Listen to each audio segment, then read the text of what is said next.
Yeah, so do you want to get a headset for yourself? A very affordable or on budget? Yeah. If you go to Kiku, it's a little bit highly priced. Then Jumia is, fairly priced. Yeah, so I bought mine from town definitely because I needed sharp to do some beats and things. Yeah.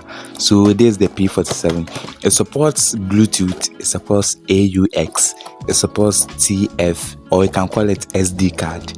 Then if you can charge it, a lot of stuff here. Here is me unboxing the P47 headset for you. Yeah.